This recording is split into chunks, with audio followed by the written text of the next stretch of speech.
Et nous l'attendions depuis longtemps, ce rassemblement. Vous êtes en direct sur la tribune.fr, les uns et les autres. Et tout au long de la journée, ici au Grand Rex, vous allez commencer à arriver les uns et les autres pour assister à cette journée. Mesdames et messieurs, bonjour. Je m'appelle Nicolas Rossignol et comme n'importe quel journaliste, je suis curieux, très curieux de rencontrer celles et ceux qui font la tech française, la tech européenne. Ils se sont tous donné rendez-vous dans cette journée exceptionnelle. Ici au Grand Rex, ici sur la tribune.fr, avec chacune et chacun d'entre vous, on va échanger avec ces grands acteurs sur scène. On va parler d'avenir ensemble et puis on terminera en apothéose ce soir avec 10 000 startups pour changer le monde, les trophées de ces startups si prometteuses pour 2022. On a des très très belles pépites à vous faire rencontrer. Ce sera tout au long de la journée. Je vais avoir besoin de votre complicité. Vous pourrez réagir, interagir, poser vos questions sur notre hashtag ThinkTech Summit. C'est le ThinkTech Summit tout au long de la journée et puis ce soir ce sera le hashtag 10 000 startups. D'ores et déjà, on va commencer ensemble ce bel événement avec celles et ceux qui nous accueillent, les belles équipes de la tribune qui sont ici. C'est Sylvain Roland et Tatiana de Franqueville qui viennent sur scène. On les applaudit, s'il vous plaît. Tatiana de Franqueville et Sylvain Roland, bonjour à tous les deux. Merci de nous accueillir avec les équipes de la tribune. Chaque année, vous nous offrez un écrin magnifique pour nous présenter le futur de la tech. Je vous laisse nous dire quelques mots sur ce qui nous attend aujourd'hui. Bonjour et bienvenue à tous pour cette deuxième édition du ThinkTech Summit que nous vous invitons en effet à suivre sur les réseaux sociaux avec le hashtag ThinkTech Summit. Alors pour démarrer cette journée consacrée à la tech, nous avions envie avec Sylvain Roland, qui est à mes côtés, rédacteur en chef tech et médias à la Tribune, de partager avec vous quelques chiffres. Aujourd'hui, 8 des 10 plus grandes capitalisations boursières mondiales sont des entreprises de la tech. 7 sur 8 sont américains, un seul est chinois. Aucun n'est européen. Et pourtant, l'écosystème d'innovation bouillonne en France et partout en Europe. Rien qu'en 2021, la French Tech a levé plus de 10 milliards d'euros, le double de l'an dernier et le décuple d'il y a 10 ans. La tech, c'est plus de 150 000 emplois ces 10 dernières années et cela va représenter plus de 1 75 000 emplois d'ici 2030. Et même si les candidats à l'élection présidentielle ne lui donnent pas la place qu'il mérite, le numérique est une vraie lame de fond qui change tous nos usages et transforme tous les territoires et tous les secteurs de l'économie. Et de notre capacité à maîtriser cette révolution numérique découle rien de moins que l'indépendance de la France et de l'Europe dans les décennies à venir. Décrypter la révolution numérique sur tous les territoires, en France, en Europe, c'est la mission de la Tribune. Informer, c'est notre mission en effet. Mais nous rassembler pour créer toujours plus d'impact, c'est aussi la mission quotidienne de nos journalistes avec la Tribune. Absolument. Et donc, on a un joli programme aujourd'hui à vous présenter au ThinkTech Summit. À commencer donc par la French Tech. Saura-t-elle faire émerger des géants mondiaux depuis nos régions? La souveraineté numérique européenne est-elle possible ou est-ce une utopie? Comment réguler les GAFAM et rétablir une concurrence plus saine? Peut-on se passer du gaz et du pétrole russe grâce à l'innovation et surtout quand? Comment attirer toujours plus les compétences et notamment les compétences tech dans nos entreprises? Peut-on échapper aux cyberattaques qui nous touchent tous? C'est toutes ces questions que nous allons aborder et bien d'autres. Et je crois qu'il est maintenant temps de donner le coup d'envoi du ThinkTech Summit. Merci beaucoup à tous les deux pour ce mot d'intro et merci pour ce sommaire très riche. Tatiana, on va se retrouver dans quelques instants. Je garde à mes côtés Sylvain parce qu'avec Philippe Mabille, ils vont nous proposer cette première séquence de Next 10 Years vers un grand remplacement du CAC 40 par le Next 40 pour une Europe souveraine. On en parle avec Gilles Babinet, Arnaud Ponce et Catherine Morin-Desailly. Joël Toledano, on les accueille s'il vous plaît, on les applaudit. C'est notre première séquence.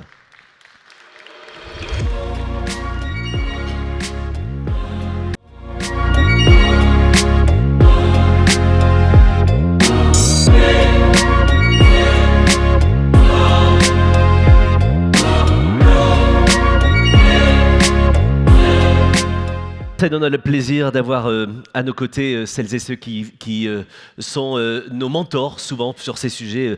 Gilles Babinet de l'Institut Montaigne, Digital Champion de la France auprès de la Commission européenne. Arnaud Ponce, délégué général think tank Digital New Deal. Catherine Morin-Desailly est avec nous à distance, sénatrice de la Seine-Maritime, spécialiste du numérique. Et Joël Toledano, économiste, professeur émérite à l'Université Paris-Dauphine. Philippe et Sylvain, on vous laisse nous parler de ces gros enjeux pour les 10 prochaines années. Merci. Bonjour à toutes et bonjour à tous. Bonjour Gilles, Arnaud, bonjour à nos invités qui sont en Zoom, deux femmes. On a essayé de respecter la parité. Malheureusement, Vous n'avez pas pu, Catherine Morin-Desailly, être avec nous, mais vous êtes avec nous quand même et on vous remercie d'être là.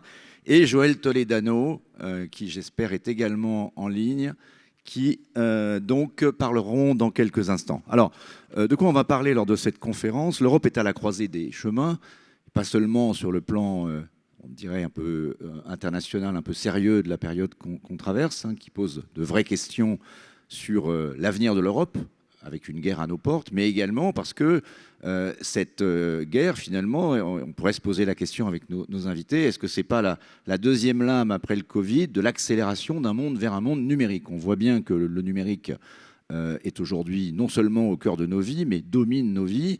Et en Europe, on peut se poser la question de savoir si on n'est pas dominé justement par les grands Américains ou peut-être demain les grands Chinois. Est-ce qu'on est capable de définir une souveraineté de la tech européenne? Est-ce que c'est le bon moment, une opportunité à saisir pour reprendre effectivement sur ces sujets-là le dessus? Alors peut-être je vais proposer à Arnaud, qui donc dirige le think tank, le do-tank et think tank d'ailleurs il peut le dire, qui s'appelle Digital New Deal, qui mène souvent ce combat auprès de Bruxelles, nous poser un peu la problématique aujourd'hui. Est-ce qu'on est sur la défensive ou est-ce qu'on peut être à l'offensive au niveau de Bruxelles? Il faut les deux, il faut marcher sur les deux jambes. C'est la stratégie européenne. Là, il y a une ère avec Thierry Breton, Margrethe Vestager, où il y a une stratégie, on sent qu'il y a un cap qui est fixé. Le volet défensif, c'est la régulation. Le volet offensif, c'est la coopération. Alors le volet défensif, c'est le préalable à tout. Tant qu'on ne va pas réguler ces grandes plateformes qui centralisent toute la valeur, on n'a aucune chance de faire émerger un écosystème alternatif. Donc c'est tout le package qui est en cours aujourd'hui au niveau européen, DSA, DMA, DGA, IACT, je ne vais pas faire la liste. On peut peut-être expliquer ce que c'est, ceux qui ne suivent pas, parce qu'il y a la DMA, là ça y est, elle est prête. DMA, ça y est, c'est adopté. Donc DMA, c'est la régulation du marché. DSA, c'est la régulation des contenus sur le volet plus démocratique. DGA, c'est le Data Governance Act, c'est vraiment la régulation des données et comment pousser au partage des données. Tout ça va ensemble. Et en fait, ce package-là va permettre de faciliter la coopération. C'est pour ça que l'Europe a mis en place un cadre, pas réglementaire, mais plus opérationnel.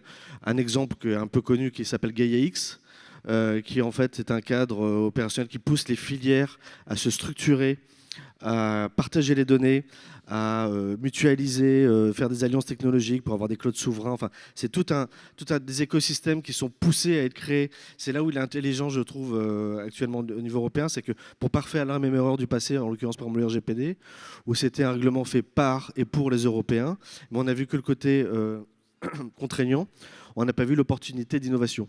Donc là, l'Europe se met en marche, pousse à coopérer. Nous, notre think tank, on s'est calqué un peu sur cette organisation. On a le think tank qui est sur les enjeux de régulation, le do tank qui accompagne les écosystèmes à créer des alliances technologiques sur les filières. Donc voilà pour répondre les deux, mon capitaine. Merci Arnaud. Alors Gilles, avant de poursuivre le débat, peut-être deux mots, parce que tu es l'ambassadeur numérique de la France. Tu fais le tour de toutes les capitales et notamment à Bruxelles. Alors, tu pourras nous expliquer quel est le rôle du Digital Champion, mais je pense que c'est effectivement de défendre les intérêts, en tout cas de l'Europe. Et on en parlait en préparant cette émission. On a un peu perdu aujourd'hui cette bataille. À quelles conditions, est-ce que c'est simplement une question de régulation?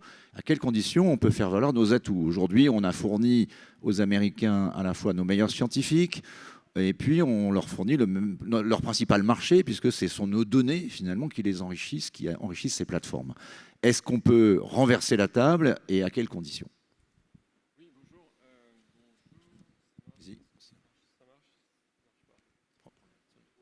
Merci. Bonjour et merci d'organiser ce débat qui est évidemment salutaire et nécessaire. C'est une longue histoire, je pense qu'Arnaud vient de le dire. On rentre dans une ère raisonnable où auparavant, pour des questions qui étaient très liées à l'histoire de l'Internet, on ne voulait pas réguler. Les pères fondateurs de l'Internet disaient, on rentre dans une ère qui est au-delà des États. Donc il y a eu une déclaration d'indépendance de l'Internet qui a été faite en 77 ou en 81 par John Perry Barrow, très très fameuse du fait de dire laissez-nous faire les choses. Et puis ça aboutit à un certain nombre de catastrophes qui fait qu'aujourd'hui on essaie d'avoir une logique un peu plus équilibrée dans le couple innovation-régulation. Pour autant, je crois qu'il faut faire attention à ne pas revenir à des démons connus qui sont des démons qui consistent à faire des politiques industrielles assez lourdes. Il se trouve que je sors d'une réunion sur Gaia X et je crois qu'il faut essayer de comprendre qu'est-ce qui est consubstantiel à cette nouvelle ère. Cette nouvelle ère, je pense que sa caractéristique première, c'est l'engagement de la multitude.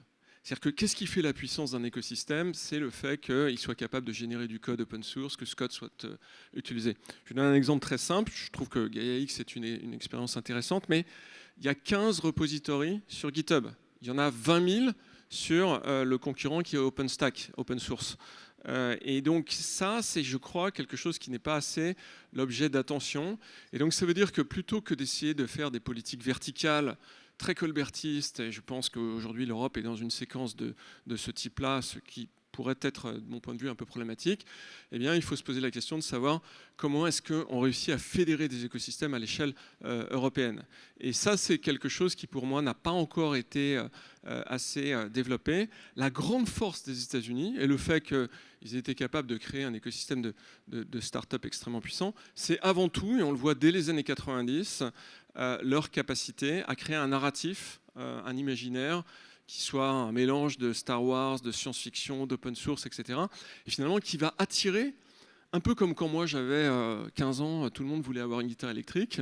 Maintenant, tout le monde veut faire du code. Et ben, ça paraît idiot, mais c'est à mon avis beaucoup, beaucoup plus puissant que le fait de vouloir construire des usines de sub-nano, sub-10 nano pour les semi-conducteurs, ou vouloir faire des logiques très, très intégrées de data center et de cloud souverain ou européen. Ça, c'est un point de vue qui est marqué. Je pense que certains ici ne seront pas forcément d'accord. Mais je pense que ce n'est pas l'Airbus. On ne peut pas comparer ça à Airbus. C'est quelque chose qui horizontalise le monde. Et si on n'en tient pas compte, on va se planter. Donc en fait, cette fameuse formule, je ne sais pas si vous vous en souvenez, de la patronne des patrons italiens qui avait dit « Quand il y a une innovation, les Américains en font un business ». Les Chinois la copient, les Européens la régulent. Est-ce que ça reste vrai aujourd'hui? Est-ce qu'on manque quand même aujourd'hui de cette culture, même si on va le voir avec tous les jeunes qui sont là et qui ont créé, qui ont été sélectionnés, avec Sylvain qui a fait un travail dans toute la France pour trouver toutes ces startups. Il y a un hiatus, moi j'ai l'impression, entre ce qui vient d'en bas, le bottom-up, et puis le top-down qui veut tout réguler, essayer de tout contrôler en pensant que c'est comme ça qu'on va résoudre le problème. Ouais, c'est un excellent point. Alors, je ne suis pas du tout de ceux qui pensent qu'il faut que ce soit du bottom-up uniquement. En réalité, et ça correspond aux travaux que j'ai fait récemment ces 2 dernières années, je pense que, je l'ai dit d'ailleurs tout à l'heure, c'est un couple innovation-régulation. C'est-à-dire que une innovation débridée aboutit à des catastrophes. Ce n'est pas forcément des catastrophes économiques parce qu'on a des méta-plateformes, on a tout un tas d'acteurs et on peut s'en prévaloir quand on est américain. Mais on crée des discours de haine, des fake news, des problèmes sur le fonctionnement de la démocratie. À cela, on peut rajouter des vrais enjeux d'antitrust qui font qu'on détruit l'écosystème des startups. Si vous regardez la croissance en 2021 du Nasdaq, en fait, 85% de cette croissance, c'est 6 entreprises. Et le reste a plutôt tendance à complètement rester à plat. Donc vous avez un vrai problème de gestion de l'innovation aux États-Unis qui découle du fait que la politique d'antitrust n'est pas opérationnelle à ce jour. Alors justement, la régulation, c'est un enjeu clé pour gagner pour gagner notre souveraineté numérique européenne. Et je vais me tourner pour ça vers nos 2 intervenantes qui sont avec nous en visio. Donc Catherine Morin-Desailly, bonjour, et Joël Toledano. Peut-être commencer avec vous, Catherine. Alors vous êtes sénatrice de la Seine-Maritime. Vous êtes spécialiste de nombreux sujets, et notamment du numérique que vous couvrez abondamment dans le cadre de vos travaux. Et la souveraineté, c'est une de vos spécialités et un de vos domaines sur lesquels vous aimez vous exprimer. Et justement, cette approche de la régulation en Europe, Philippe parlé du fameux dicton sur l'Europe ne sait faire que réguler. Est-ce qu'aujourd'hui, c'est encore vrai pour vous? Est-ce qu'on a compris les logiques et les dynamiques et les relations de pouvoir qui nous lient notamment au GAFAM? Est-ce que l'approche a changé selon vous dans la manière dont on régule en France et en Europe? Et est-ce qu'il y a eu un déclic ces derniers temps par rapport à la souveraineté, au-delà des mots? Parce que tous les candidats à la présidentielle parlent de souveraineté numérique, mais est-ce qu'ils ont vraiment compris les enjeux, quoi? Alors, on ne vous entend pas, Catherine.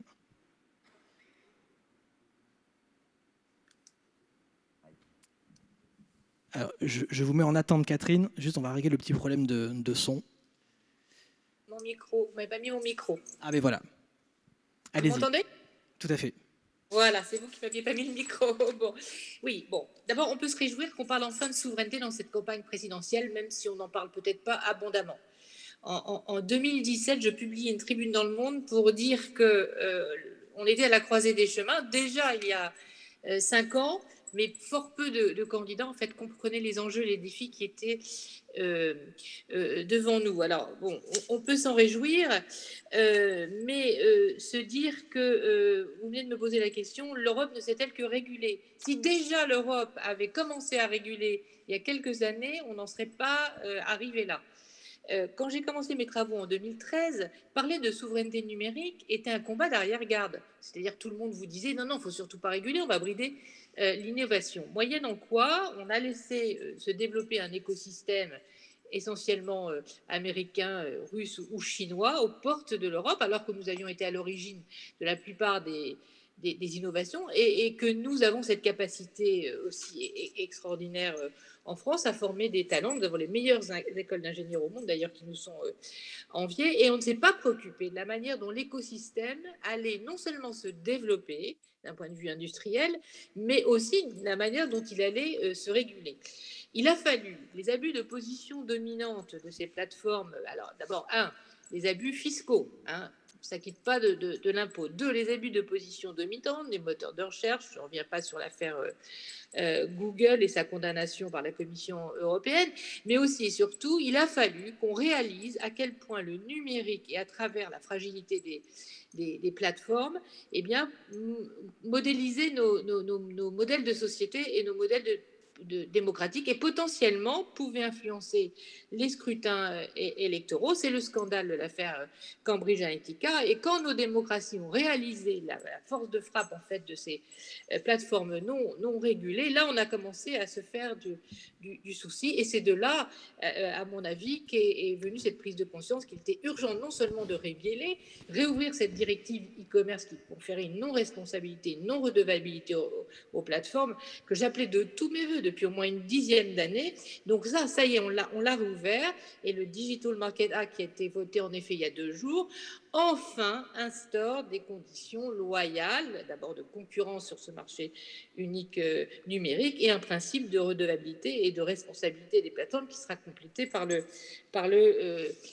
DSA. Mais il a fallu tout cela pour se rendre compte à quel point le numérique allait façonner nos modes de vie et qu'il y avait des enjeux en réalité géopolitiques et géostratégiques et que dans cette Internet mondiale, très loin de l'Internet idyllique des débuts, on était dans une guerre économique tout simplement, une guerre pour la domination par l'économie et la connaissance et la désinformation, voire l'information, c'est ce que l'on souhaite le mieux. Donc, on a un Thierry Breton qui, enfin, a pris bien en main les choses, je dois dire. Moi, je salue son action avec les 4 textes qui ont été évoqués. Il y a aussi cette stratégie pour la boussole numérique qui est énoncée et qui va s'accompagner d'une déclaration européenne sur les droits et les principes numériques pour la décennie. Parce que le projet de société qui se dessine, c'est un projet qui doit aussi se dessiner en fonction des valeurs européennes, de nos droits fondamentaux.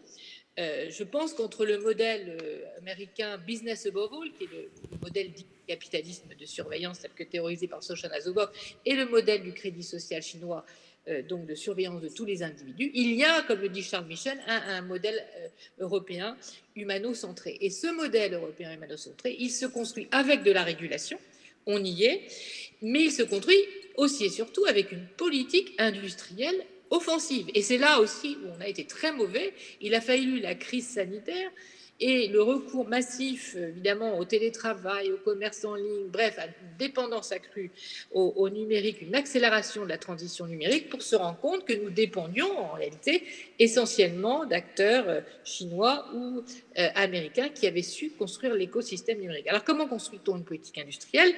Il faut tout simplement s'inspirer de ce qu'ont fait faire les Américains, les Russes et les Chinois. C'est-à-dire que Bill Clinton, il a bien compris que l'enjeu, c'était les autoroutes de l'information pour demain, la domination du monde par l'économie et la connaissance. Et donc, il y a eu clairement assuré des politiques de commande publique à destination, bien sûr, des entreprises américaines. Donc, il est temps pour nous, si nous voulons retrouver de la souveraineté, il est temps nous-mêmes de se dire, nous avons des très bonnes entreprises, des très bons acteurs, nous avons des talents, il est temps d'assumer, par une législation ad hoc, bien sûr, qui reste à voter, cette préférence communautaire pour reconstruire, alors non pas une souveraineté pleine et entière, il faut être très humble, il faut être modeste, mais brique par brique, il y a capacité à recouvrer cette souveraineté. Alors, je voulais juste dire, j'ai entendu tout à l'heure, on a perdu la bataille. Quelqu'un l'a dit, je ne sais pas si vous l'avez vu, je m'inscris en faux, on n'a pas perdu de la bataille. Et ce qui est terrible, c'est que c'est un bashing en règle permanent sur notre filière numérique française et européenne qui est régulièrement cautionné par le tissu académique, parfois politique, économique ou même dans les rangs de nos administrations, et qui est savamment en réalité entretenu par des acteurs non européens à travers leur puissance de marketing, d'influence et de lobbying, au demeurant non contrôlés. Donc c'est très inquiétant pour le marché du cloud français et du cloud européen, qui a tout à fait capacité, si on lui fait confiance, encore une fois, à pouvoir nous aider à retrouver de la souveraineté. Je conclurai juste, excusez-moi d'être bavard, la souveraineté, encore une fois, il ne faut pas se tromper, hein, ce n'est pas le souverainisme, ce n'est pas du protectionnisme, ce n'est pas le repli sur soi. On a bien conscience du monde dans lequel elle évolue, c'est tout simplement retrouver de la capacité à être autonome, à décider aussi des modèles de société que nous souhaitons voir s'installer et perdurer sur notre continent, et non pas le modèle d'ingénierie sociale, par exemple, que nous imposent ces plateformes qui ont prétention finalement à organiser le monde. Alors, merci beaucoup Catherine, il y a beaucoup de choses sur lesquelles réagir dans votre propos liminaire. Alors je ne vois pas Joël dans le visio, est-ce qu'elle est bien là ou est-ce qu'on part directement avec Gilles et Arnaud? Je suis là. Ah, vous êtes là, bonjour Joël, merci d'être avec nous. Donc Joël Toledano, vous êtes économiste et vous êtes notamment spécialiste de la concurrence. Vous avez écrit un ouvrage sur le sujet, vous avez publié des articles et justement Catherine Morin-Desailly parlait du Digital Markets Act dont l'accord a été fixé la semaine dernière. Il y a un mois, vous aviez écrit une tribune dans Les Échos qui était intitulée « Le DMA ou les dangers du bricolage ». Et vous écrivez dans cette tribune « Sans procédure ouverte et contradictoire qui permettent de préciser les modalités, d'anticiper les points délicats et les contournements possibles, l'échec est assuré ». Alors j'ai envie de vous demander, ce texte, est-ce que c'est un éléphant qui accouchera d'une souris, selon vous? Tout est entre les mains de la Commission européenne. On a passé une première étape, si vous voulez, au fond, quand il y a 18 mois, parler de régulation des GAFA, moi quand j'en parlais, on me disait « Est-ce que vous croyez vraiment que ce sera possible ?» Fantastiquement, on a aujourd'hui un texte, et ça, peu de gens l'auraient anticipé. Enfin, on a un texte. On va avoir un texte puisqu'on nous a dit, mais on ne l'a pas encore sous les yeux, mais ça ne va pas tarder, et il va prochainement être voté. Mais je voudrais d'abord faire revenir sur un point qui a été évoqué tout à l'heure, sur la régulation. Très souvent, quand on emploie le mot régulation, on parle en fait souvent de réglementation. Les Américains n'ont pas notre chance, ils ont un seul mot pour avoir les deux notions.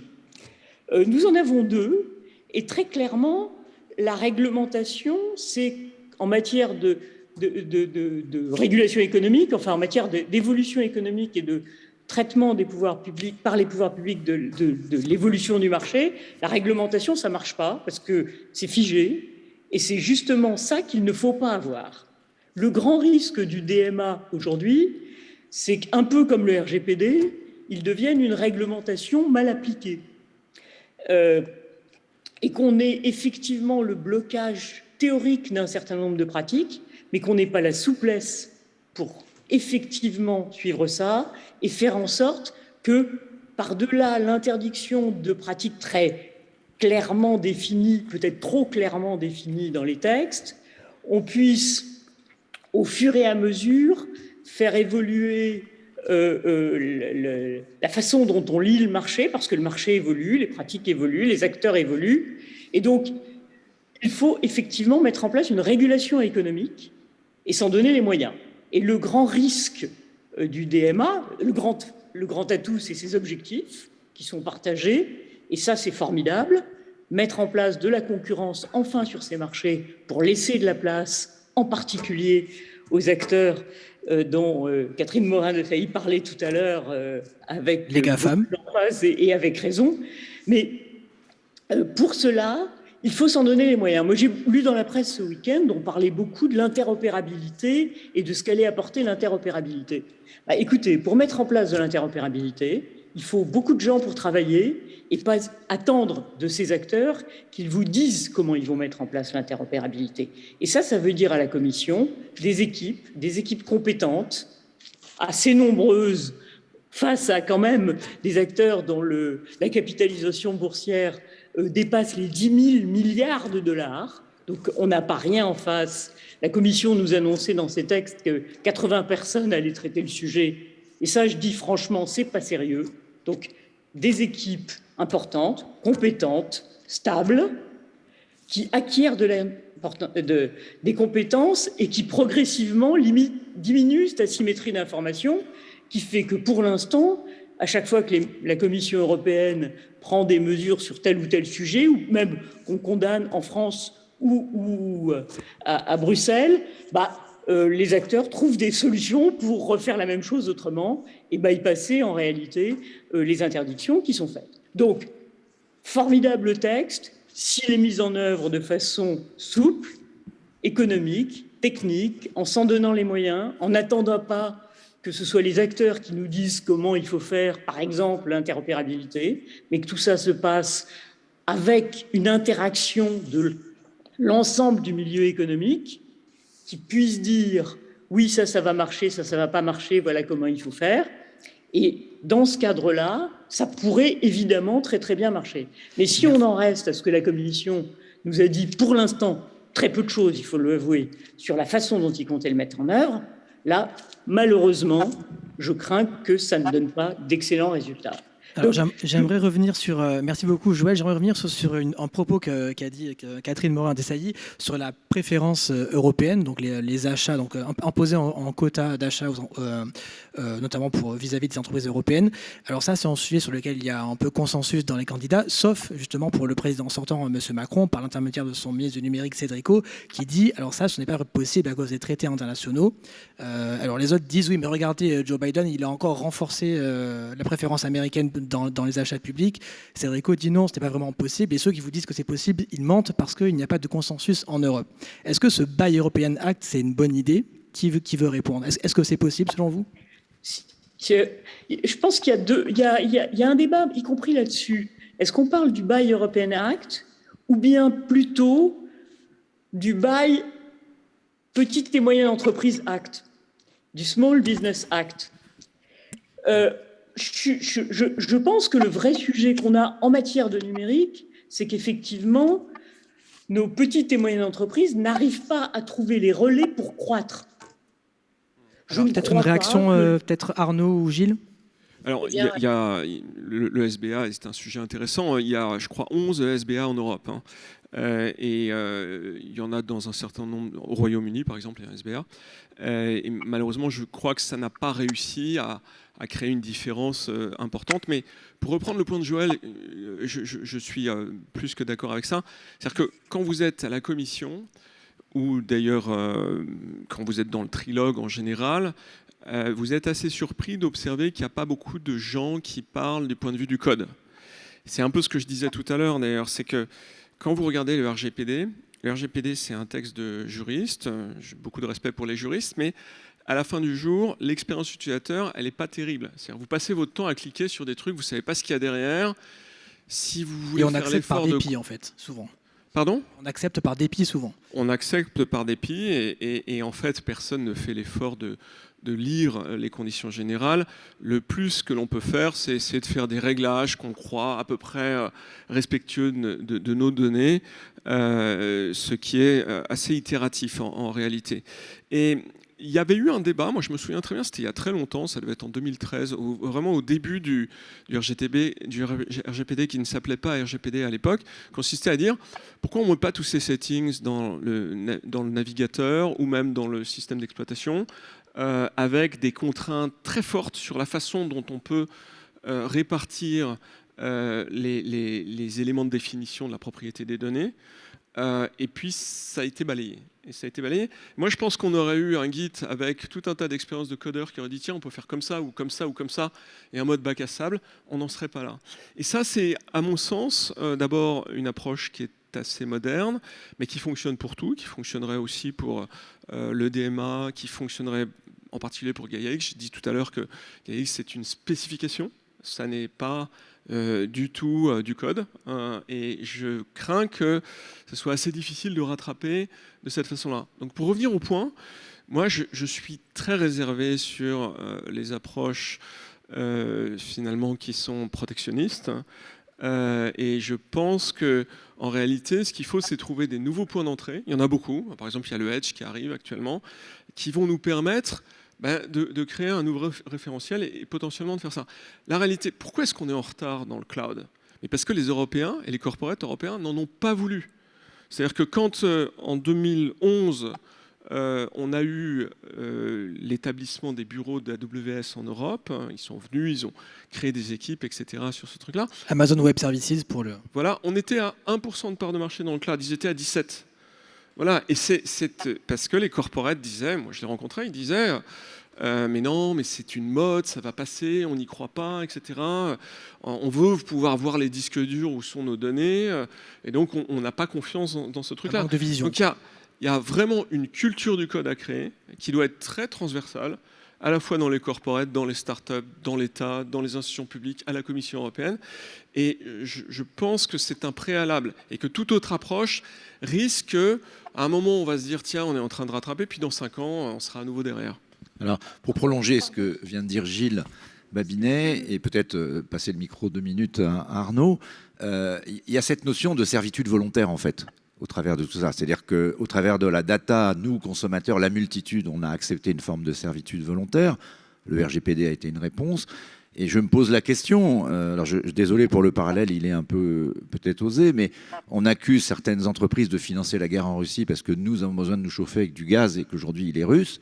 Est-ce qu'il n'y a pas dans le cloud et dans un certain nombre d'infrastructures la même servitude volontaire de la part des grandes entreprises, les grands géants du CAC 40, ils n'ont pas jeté les GAFA, au contraire ils font avec les GAFA parce qu'on n'a pas le choix en fait. Là, c'est la question de la souveraineté numérique. On est en plein cœur de la définition de ce qu'est la souveraineté numérique. C'est notre débat. Donc, en l'occurrence, on préfère le terme d'autonomie stratégique, et le parallèle va très bien avec la guerre, avec l'énergie. C'est-à-dire qu'on l'a bien vu là, du coup, avec ce qu'on est en train de vivre en Ukraine avec la Russie, c'est que des pays sont plus ou moins autonomes d'un point de vue stratégique sur des questions comme l'énergie, comme le militaire. Et la France a une position très particulière sur ces questions et est en train de prendre une position un peu équivalente sur le numérique. Et sur la question du cloud, la question, c'est la souveraineté est une vision cible en fait. En fait, on va juste gérer nos dépendances. On va essayer d'être le plus autonome possible sur ce qui nous paraît stratégique. Mais effectivement, sur des sujets comme le cloud, on parlait tout à l'heure de batailles perdues. Il y a certaines batailles qui sont perdues, mais ça ne veut pas du tout dire qu'on a perdu la guerre, bien au contraire. Tu parlais d'edge computing, il y a aujourd'hui ce qu'on appelle le Web 3. Sur les 2 premiers web, on peut dire qu'on a perdu les batailles. Peut-être expliquer ce que c'est le Web 3 pour celles. Le Web 3 en un mot, c'est le web décentralisé. Donc ça nous convient très bien, nous Européens, parce que en fait, le phénomène de centralisation de la valeur qu'on a avec les GAFA, c'est contre ça que tout le package dont on parle, DMA, DSA, réglementaire ou de régulation, s'attaque.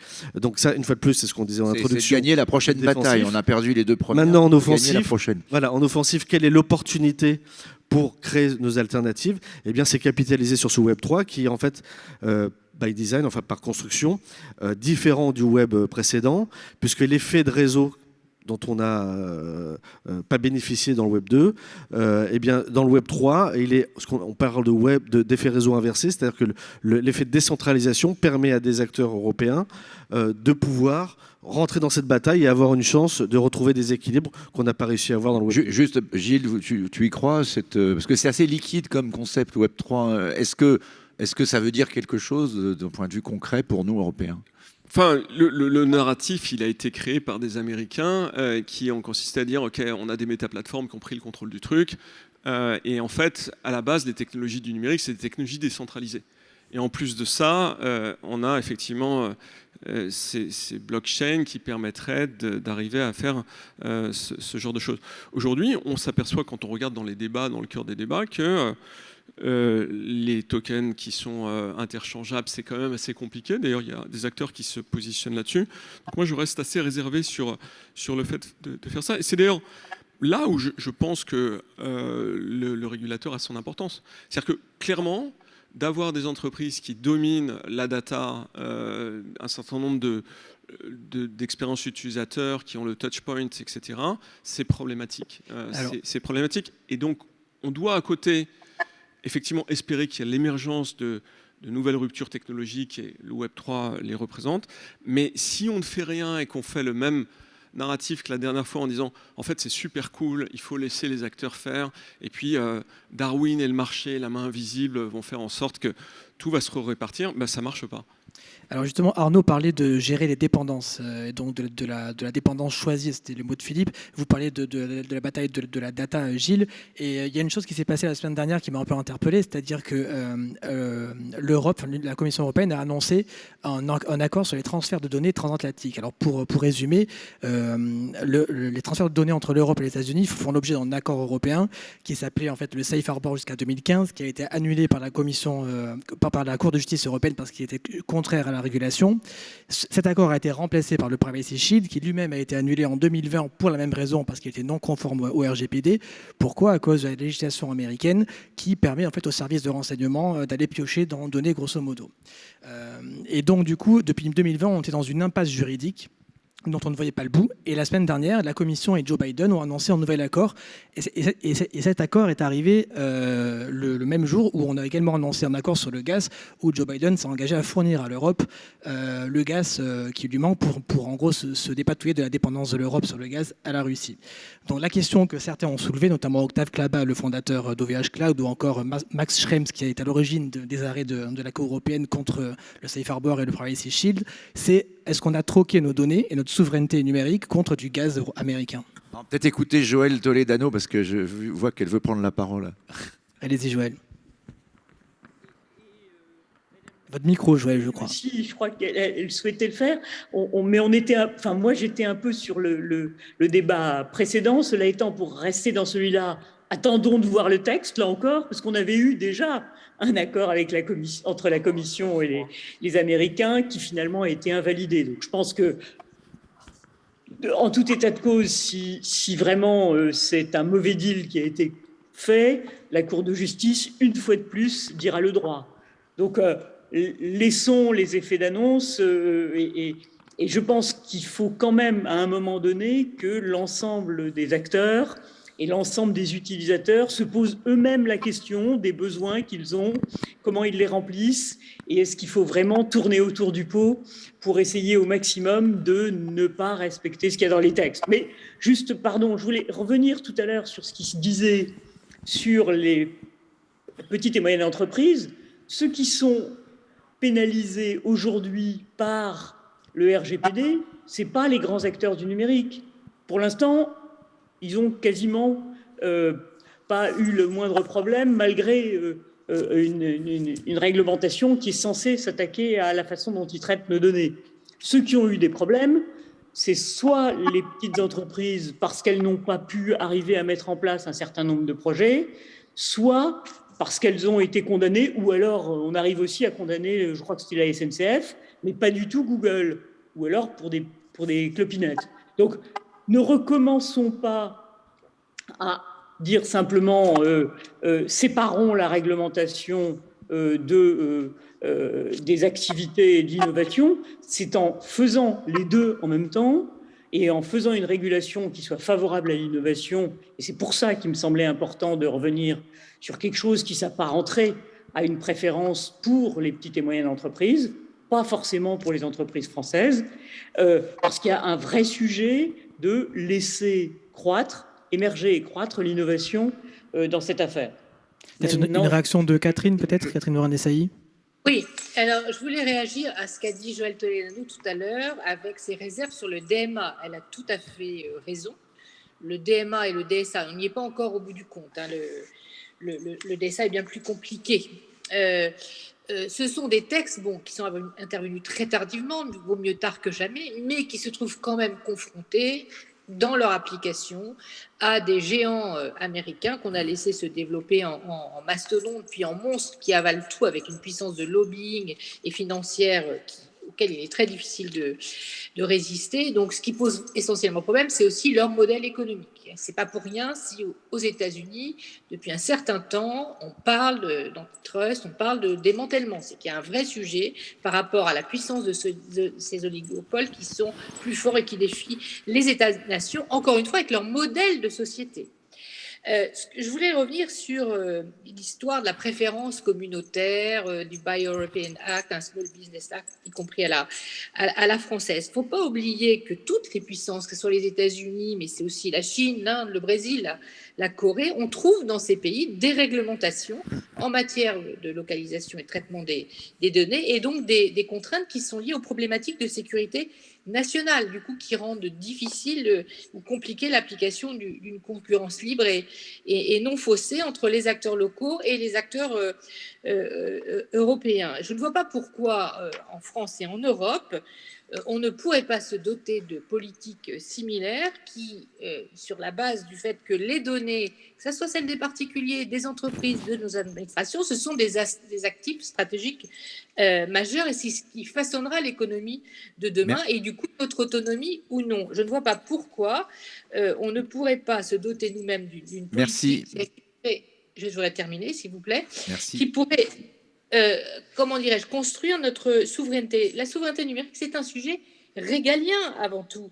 Hein, et sans souveraineté numérique, il n'y a pas de souveraineté économique, il n'y a pas de souveraineté militaire. Et on voit, avec l'histoire du gaz russe, on voit d'ailleurs quel est le potentiel de dépendance. Et contre cela, il faut construire une nouvelle politique en faveur du numérique qui assume clairement la préférence communautaire par le biais d'une législation, DMA, Small Business Act, etc. Merci madame, merci beaucoup. On arrive à la fin de notre débat.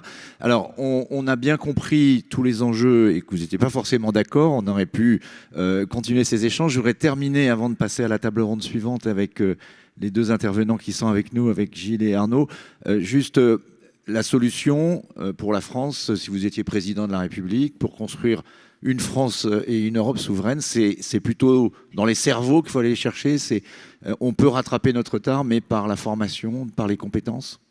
Oui, le premier pari qu'il faut faire, c'est malheureusement un pari de temps long. C'est-à-dire qu'il faut accepter de dire qu'on ne va pas forcément voir dans le prochain mandat qui vient le résultat de ce pari, mais c'est de former des codeurs. L'enjeu des expertises, d'ailleurs au-delà des codeurs, des ingénieurs, c'est un enjeu qui va s'exprimer au moins pendant les 2 ou 3 décennies qui viennent. À l'échelle européenne, on manque de probablement aux alentours de 1,1 million codeurs, 1 million aux États-Unis, 5,5 millions dans le monde entier. Il y a des calculs qui montrent que si on avait ce 1 million de codeurs en Europe, on pourrait ajouter 2 points de PIB au moins à la croissance de l'Europe. Donc c'est de très très loin ce qui nous permettrait de retrouver une certaine forme d'autonomie. Merci beaucoup. On arrive à la fin de ce débat. Désolé, il faut tenir le timing.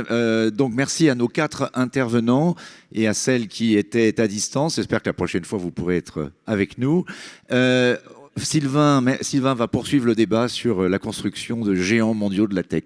Merci beaucoup Philippe Mabille. Merci à vos invités d'avoir accepté l'invitation de ce Think Tech Summit.